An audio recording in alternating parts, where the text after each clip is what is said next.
दिल्ली के ताल कटोरा स्टेडियम में जाट आरक्षण को लेकर आज बड़ा महाधिवेशन हो रहा है।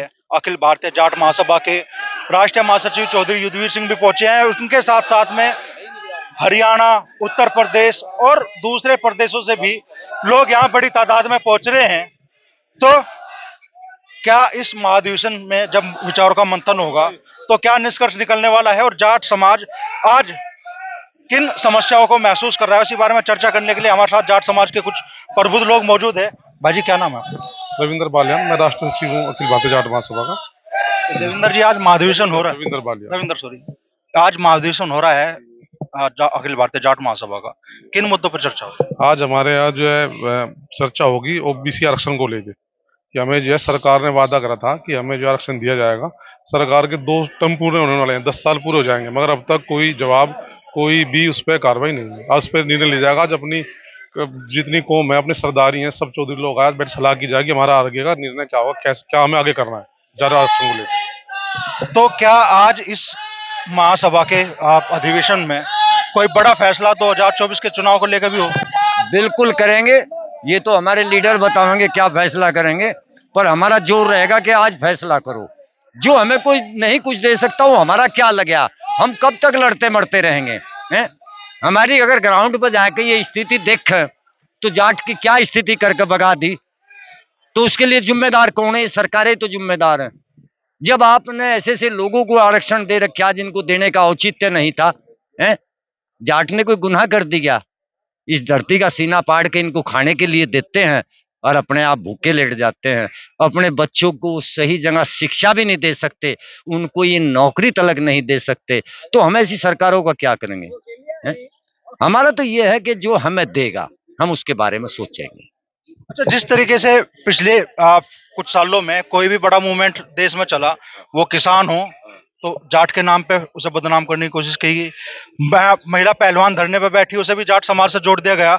इस तरह की कोशिश को आप कैसे देखते हैं? देखिए भाई, नो तो इन्होंने सूरज चांद को भी नहीं बख्शा कलेम लगाने को। तो जाट जैसी भारत में दूसरी सर्वोच्च कौम नहीं है। वो अपने देश के प्रति उसे प्रमाण लेने की जरूरत नहीं है। वो उसका एक एक बच्चा पैदा होता है देश के लिए मरने के लिए तैयार रहता है। जो गौरव जाट को मिला हुआ वो किसी बिरादरी को नहीं मिला। हम पीठ दिखा कर कभी नहीं भागते।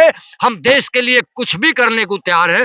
देश हमारा है, देश की जनता हमारी है, इसलिए इस पर शक करना तो उन जालिमों का विनाश का कारण है। जिस तरीके से पिछले कुछ समय में देख रहे हैं कि भाई जाट बड़ी तादाद में होने के बावजूद, मजबूत समाज होने के बावजूद भी राजनीतिक तौर पे उतना मजबूत नहीं दिखाई दे रहा है, तो उसकी वजह क्या मानते हैं आप लोग? उसकी वजह सरकार की जो नीति है वो ठीक नहीं है। किसान आंदोलन देखा और भी काफी मूवमेंट देखे, उनमें भूमिका जो है वो जाट को किसान से बाहर निकल के भी आगे बढ़ना चाहिए, सरकार में शामिल हो। ये सरकार को भी ध्यान देना चाहिए। इसका 2024 में आपको रिजल्ट मिलेगा। कहाँ से आता हो जी? दिल्ली से। क्या सुना? रामानंद माथुर, गांव खराड़ा, दिल्ली। तो पिछले खास तौर पे मान लो मोदी सरकार में, हर सरकारों में जाट कैबिनेट मंत्री भी होते थे, वजूद महसूस होता था जाट समाज का दिल्ली की सरकारों में। इस सरकार में क्या महसूस होता है आपको? देखो जी, इस सरकार में 14 के बाद बिरादरी ने छोड़ो, पूरी किसान बिरादरी को ही इसने खत्म किया है। और उसके साथ साथ जाटों के साथ भी इनका जो जघन्य अपराध है, इनकी एक पॉलिसी है, उस पॉलिसी के तहत ये जाटों को एक किनारे लगा रहे हैं। जाट एक ऐसा समाज है, अगर जाट राजनीति में भी आ जाता है और सामाजिक उत्थान में भी आता है और शिक्षा में भी आगे होता है, तो इसने पता है ये ऐसी राष्ट्र की कौम है, ये हर ताकत में तुम्हारे लिए रोड आड़ेगा। इस पॉलिसी से, इनकी ऐसी पॉलिसी शुरू से ही है। चौधरी चरण सिंह के टाइम में भी इनकी ऐसी पॉलिसी होती थी। जनता पार्टी जब शासन बना था तो बुजुर्ग जो आदमी थे, कांग्रेस से निकले हुए थे, वे सभी लोगों ने बहुत मिलकर संगठन को तैयार किया था इमरजेंसी के कारण।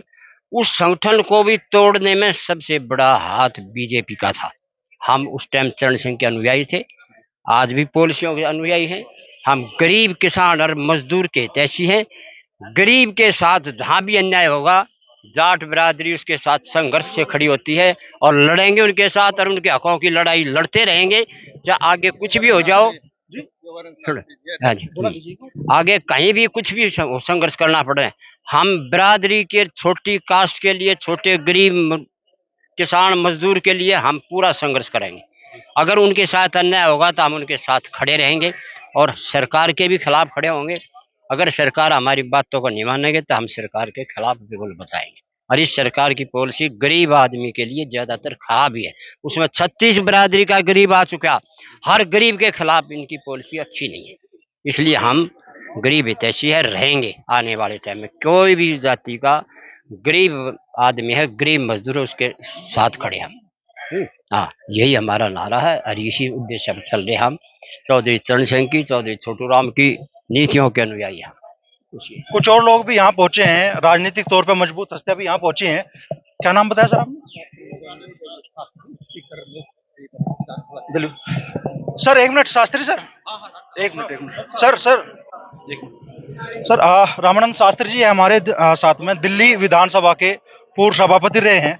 सर, आज जाट महाधिवेशन में पहुंचे हैं, किन मुद्दों पर चर्चा होगी और क्या निष्कर्ष इस महाधिवेशन से निकलने की उम्मीद है? देखिए, जहां भी एकता की जाती है वहां कुछ न कुछ निकलता है। और ये समाज ऐसा है जो हजारों सालों से एकजुट रह करके समाज सेवा में लगा रहा है। महाभारत के समय में भी युद्ध में ये लोग लड़े हैं। उस समय दो प्रकार की शासन व्यवस्था थी, एक राज प्रणाली थी, एक राजा का शासन होता था, यह गण प्रणाली थी। तो जाटों का गण था और सबसे बड़ा गण था। अलेक्जेंडर कनिंघम, जो हिंदुस्तान के इतिहास के बहुत बड़े व्यक्ति हुए हैं, उन्होंने इनको लिखा है लिविंग बाय फाइटिंग, जो आयुध जीविका अर्थ उन्होंने किया। बहुत सारी बातें करने को, लेकिन इस समाज ने सदा राष्ट्र रक्षा के लिए काम किया है। और जितने भी आक्रमणकारी आए हैं, चाहे सिकंदर हो, उनके बाद चाहे कुषाण आए हों, दूसरे सेथियंस आए हों, सबके साथ लड़ाई करके देश की रक्षा की है। और कुषाणों ने जब आक्रमण किया तो आग्रेगण जो था अग्रवाल से, जहां से संपूर्ण अग्रवाल समाज का निकास हुआ है, उन्होंने इस गण में अपने आप को विलीन कर दिया था कि आप हमारी रक्षा करिए और हम आपके साथ रहेंगे। उसके बाद उन्होंने अपना शासन समाप्त कर दिया और इन लोगों के साथ मिलकर के वो चले। सर, आज महाधिवेशन है और बड़ी मांग जाट समाज इस वक्त केंद्रीय सेवाओं में आरक्षण की कर रहा है।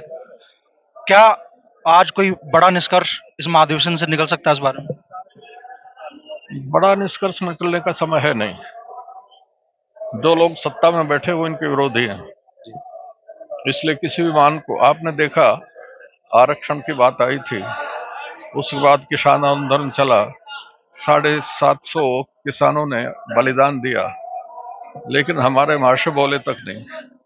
वो तो यदि इलेक्शन नहीं आता उत्तर प्रदेश का तो तीनों बिल भी वापस नहीं हो सकते थे, उसके दबाव में वापस हुए। अच्छा, जिस तरीके से मान लो जो भी मूवमेंट चली, जाट समाज को एक तरह से जाट ने आवाज उठाई, मान लो उस आंदोलन की अगुवाई बाद में राकेश टिकैत जी ने की। जाट समाज से थे, सिर्फ बात तो किसानों के हक की थी, लेकिन उसे फिर एक जाति से जोड़ने की कोशिश की गई। महिला पहलवानों ने अपना आंदोलन, अपने शोषण के खिलाफ आवाज उठाई, उसको भी जाट समाज से जोड़ने की कोशिश की। तो क्यों इस तरह की कोशिश को आप किस तरीके से देखते हैं?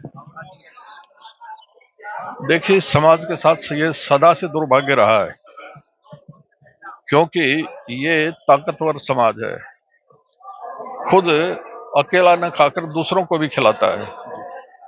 इसलिए बहुत सारे लोग इनसे चिढ़ते हैं, और खास करके इस समय जो लोग सत्ता में हैं वो विशेष रूप से चिढ़ते हैं। देखिए, चौधरी छोटू राम ने एमएसपी दिलवाई थी और आज ये कह रहे हैं कि एमएसपी छोड़ दो, बाकी कुछ ले लो। एमएसपी केवल इसलिए छुड़वाना चाहते हैं कि इस समाज द्वारा उगाई हुई फसल के दाम थोड़े दें और जो उनके धन्ना सेठ मित्र हैं उनको फायदा हो। दिल्ली के वरिष्ठ पत्रकार और जाट समाज की कई संस्थाओं में अहम पदों पे अपना दायित्व निभा रहे हैं विश्वेंद्र सिंह जी। तो विश्वेंद्र जी, आज यहाँ बड़ी तादाद में कई स्टेट के जाट जुटे हैं, मकसद क्या है? देखो, मकसद 4 मुद्दे हैं। जो आज जाट अधिवेशन है, इसके 4 मुद्दे हैं। आर्थिक, सामाजिक, शैक्षिक और आरक्षण बहुत बड़ा मुद्दा है। ताकि जाट समाज को जो आरक्षण मिला था 2013 में, वो किसी की परिस्थिति में कैंसिल हो गया था, तो अब वो उसकी पुरजोर मांग है। और इस समय चूंकि चुनाव आ रहे हैं, आप जानते हो वोट चाहिए होती है। सत्ता पार्टी जो बैठना चाहते हैं, विपक्ष भी वो भी मुद्दा चाहता है, वोट उनको चाहिए। तो हमें उम्मीद है कि इस समय अगर ये मुद्दा लेंगे, तो हमें उम्मीद है कि सत्ता विपक्ष कहेगा मैं दूंगा, तो सोचता है सत्ता पहले ही दे दो, लो जी पकड़ो, तो आरक्षण मिल जाएगा, जो हकदार बनते हैं हम। यहाँ पर पूरे भारत से, जैसे आपने पूछा, जाट समाज के लोग आए हुए हैं। 14 स्टेट के मैं नाम बता सकता हूँ। यहाँ जो प्रतिनिधि आए हैं, 3 दिन पहले पहुंच गए थे तेलंगाना से, आंध्रा से, बिहार से, जो यहाँ स्टे किया हुआ है। बहुत बड़े स्तर पर प्रोग्राम हो रहा है। उद्देश्य स्पष्ट है, समाज में कुरीतियां खत्म हो, समाज अच्छे रास्ते पे चले, युवा अच्छे रास्ते पे चले, शिक्षा का जोर हो। उसके अलावा आरक्षण बहुत बड़ा मुद्दा हमारा है, जिसमें हम छूते हैं। जहां जहां स्टेट में मिला है, उनका हमें लाभ मिल रहा है। हकदार थे तभी मिला है हमें। राजस्थान में केंद्र में हमारा आरक्षण है, तो जब हम केंद्र में आरक्षण है तो हकदार थे तभी तो हमें मिला है। अब हम उम्मीद करते पूरे भारत में हमें मिलना चाहिए। ये जाट समाज इसके हकदार है। ये प्रार्थना करते हैं, सरकार जो बैठी है इस समय उनसे प्रार्थना करते हैं, विपक्ष से प्रार्थना करते हैं कि हक है हमें दे दिया जाए, ताकि हमारे बच्चे भी अच्छी स्थिति में पहुंच जाए, भविष्य अच्छा हो जाए। अच्छा, पिछले कुछ समय में, कुछ चुनाव में देख लीजिए, जाट समाज राजनीतिक तौर पर भी मजबूत हुआ है, उस और एक कमजोर हुआ है। आज दिल्ली की सरकार में, केंद्र सरकार में कोई भी जाट कैबिनेट में नहीं है, तो क्या समाज को ये बात भी चुभती है? निश्चित तौर पर यह चर्चा का विषय है।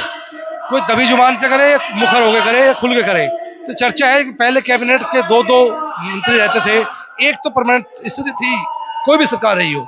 अब नहीं है, उसकी चर्चाएं होती है।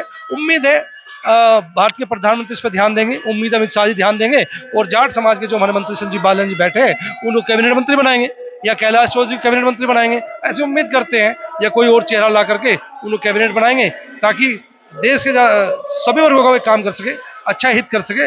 विशेष तौर पर चूंकि अछूती स्थिति में आ चुके जाट समाज, और ज्यादा उनका लाभ हो सके, तो जरूरत है उसको कैबिनेट मंत्री होना चाहिए। क्या इस महाधिवेशन के जरिए जाट समाज को राजनीतिक तौर पर मजबूत कैसे किया जाए, उस विषय भी चर्चा हो? हाँ बिल्कुल, इस पर यह भी चर्चा है कि इस प्रकार से सामाजिक रूप में मजबूत हो और राजनीतिक रूप में भी मजबूत हो, इकट्ठा हो, और वो सलाह करके एक तरफा वोट डाले, ताकि ताकत का पता लगे। ये भी प्रयास है। और सभी जो नुमाइंदे हैं, जनप्रतिनिधि हैं, उनको कहा जा रहा है, भाई आप आरक्षण की बात वहां करें, हम आपको वोट देंगे, हम आपका सहयोग करेंगे, तो उससे मजबूती ही बनेगी, समाज की भी मजबूती बनेगी और प्रदेश की। ऐसा हमारा प्रयास है। तो बड़ी चर्चा आज इस महाधिवेशन में होने वाली है। आरक्षण तो विषय है ही, इसके अलावा जाट समाज को राजनीतिक तौर पर कैसे मजबूत किया जाए, उस बारे में भी चर्चा होगी। और क्या निष्कर्ष इस महाधिवेशन से निकलेगा, उस पे पूरे समाज की, जो लोग यहाँ मौजूद भी नहीं है, उनकी भी निगाहें लगी हुई है।